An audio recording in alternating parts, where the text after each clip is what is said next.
Hey there, Shanel here from the Heart and Soul with your weekly energy forecast, your channeled message for March 10th through the 16th, 2025. I don't know where you are, but where I am, it is March break this week. So sending out all the good vibes to all the parents that have your kiddos at home or trying to get them to camp this week. Good luck. I am enjoying a quiet week that I don't have to go to school, and mine are old enough that I don't have to deal with March break. But if you are looking for something at the end of March break to help reset your nervous system, it is Yoga Nidra on Friday at 7 p.m. Eastern Standard Time. You can join me on Zoom or in person at Dundas Yoga and Fitness. Also this month, I am so excited to be partnering up with Suzanne Weaver, who is an esthetician and an Eminence rep, and we are going to be offering spa yoga. The theme for this month is going to be lymphatic drainage. We're going to teach you how to do the big 6 for lymphatic drainage. Suzanne will. She will also do a little facial massage with you, and as you learn how to put on your face mask and give yourself a facial massage at the same time, we're going to do some gentle yoga practice and some meditation. It's going to be juicy, and you get a takeaway. And let me tell you, there's a sample of that face mask in it and some crystals and some other things. So if you're interested in joining me, jump over to dundasyoga.com to register. That's Friday, March 21st. Now that we've talked about lots of self-care, let's take care of ourselves by understanding the energy this week. Let's see what my spirit guides have to share.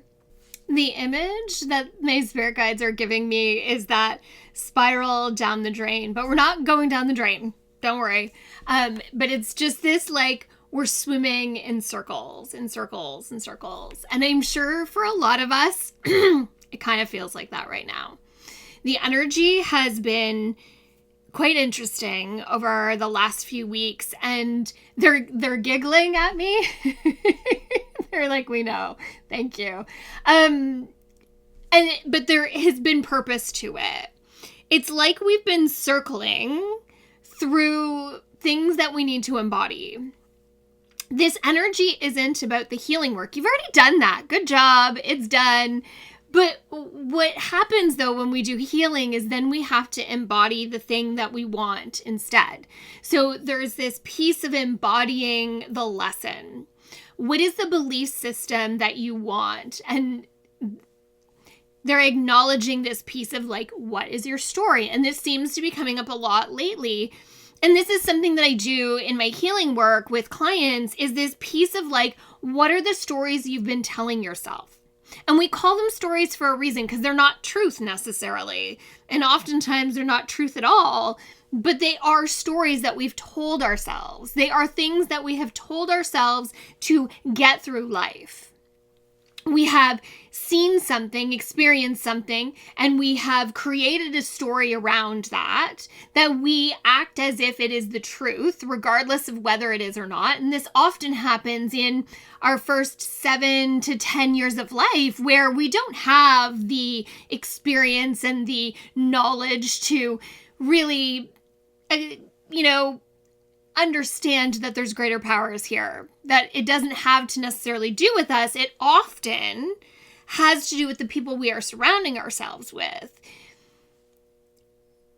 But they're saying like, it's time, and they're showing me the book and like scratching things out and writing a new story. In some cases, it's like the book goes on the fire and we just get out a new one and we start over again. We are at a point in our healing journey that it's really important to acknowledge these stories that you are telling yourself. These are the things that are keeping you blocked. And we don't always recognize how incredibly blocked we are by something that happened to us when we were little, or something that happened to us that we deem as insignificant, but we actually created a story around that has shifted our whole way of seeing things. It is not necessarily comfortable, 'to' acknowledge this. But it's a whole lot more comfortable to acknowledge it and write a new story than it is to live it over and over again. That's what's causing the circling of the drain. The circle, the circle, the circle, the circle. We are stuck in it because until we choose to write it in a different way, and they show me like literally it's like putting your hand in the water redirects you out of that stream. We often think that the healing work or the things that we have to do are hard. They aren't necessarily easy, and we've talked about this. There's no easy button. Go listen to the podcast. But they are simple. It literally can start with you choosing to change your mindset and working on that every day until you have shifted your mindset to something different. It is a powerful thing to recognize that your thoughts create. And if you believe that every day you wake up and it's not going to be a good day, guess what you're going to create? If you wake up or you know that you have to deal with something and you only see it as a problem and you only can see how many things are going to go wrong, guess what? It's going to happen. Now, I do not dismiss mental health because mental health is very real and alive and well, and there are chemical imbalances and so on and so forth. There is trauma, there is PTSD, there is all sorts of things that can create problems. I recognize that. But anybody will tell you it starts with a thought. I have told this story many times before, and I don't think I told it in the Easy Button podcast, but I've told it in a podcast before. I was on death's door. I was in ICU. I literally was dying. They didn't necessarily know what was wrong with me, and they were just trying to keep me alive. And that nurse, who I have no idea, if anybody knows the nurse that took care of me in ICU and handed me a package of gum, I would really love to meet her. Because she literally saved my life that day. And I have no idea who she is. Victoria Hospital in London, ICU. Probably, Grayson was born in November, December, January 2007. Yeah. Anyways, I digress. Back to the reading. She said to me, you have to choose to live or die. That is the only thing that's going to make a difference right now. And it was in those words that I chose that I wanted to survive and that I wanted to live. And so I did. I definitely think that that was one of my outs. I could have left if I wanted to at that point. If I wanted to die, I'm sure that that's what I could have willed. I'm sure that was one of my 3 outs.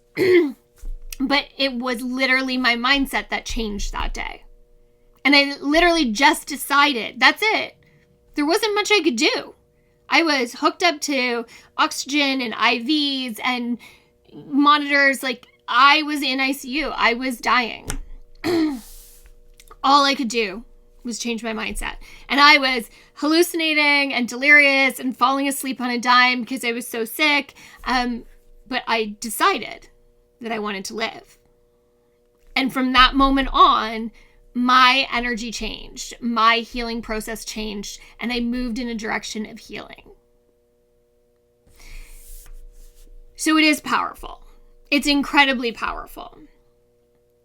And when we can acknowledge the story and really actually see the narrative around it and choose to just be like, that was part of who I am, that was part of my life, and I am grateful for all that it showed me and how safe it kept me for so many years. But now I am ready to live in a different way. That's the magic. There has to be acceptance. You cannot release without acceptance. So this energy reading this week feels more like a rant and a lecture, and maybe I'll record a podcast that is reflective of this. Even though I know I've recorded one before about it. But they're really telling you right now that it is so important. You write your own story. You write your own destiny. You create. So what are you going to create? really important this week, as there is a massive energy shift coming with an equinox on the 20th. I don't know what's coming, but I'm hunkering down that day. I'm sure maybe we'll get a little more info next week about it, but definitely pay attention, get clear, put it out there, make up your mind. The universe is listening. Yay. It's going to be a week.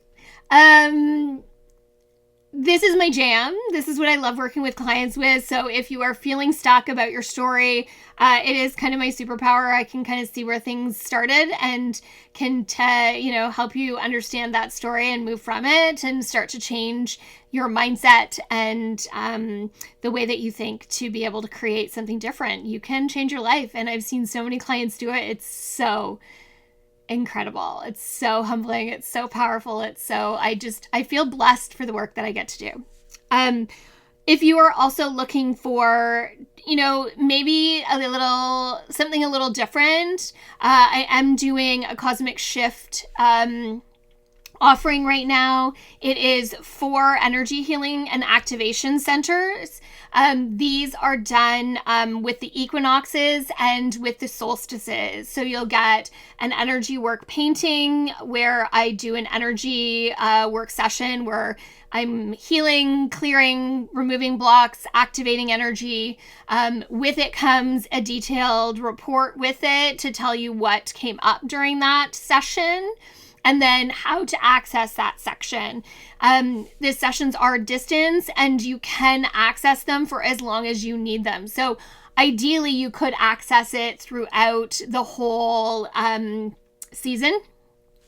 So there's that. As a bonus, each season will also come with a meditation to use independently or with your healing session, your choice, but it will also have a meditation that comes with it. You will get a digital copy and then you will get a physical copy in the snail mail afterwards, but you'll get the digital copy faster. So that is an offering that is up right now. You can pay for it up front or you can pay for it over 10 months. It's your choice. You can find it on my website or DM me. I'm happy to share about it. Also, all the usual March events. Definitely would love to see you at Spa Yoga March 21st if you're in the Hamilton area. Let me give you a night of indulgence of treating yourself and taking care of yourself through gentle movement and a little face mask and things like that. So I'm going to leave it there. Thank you, everybody. Thank you for being here on my spiritual journey and allowing me to be your spiritual tour guide. I'm always so grateful. From my heart and soul to yours. Until the next time.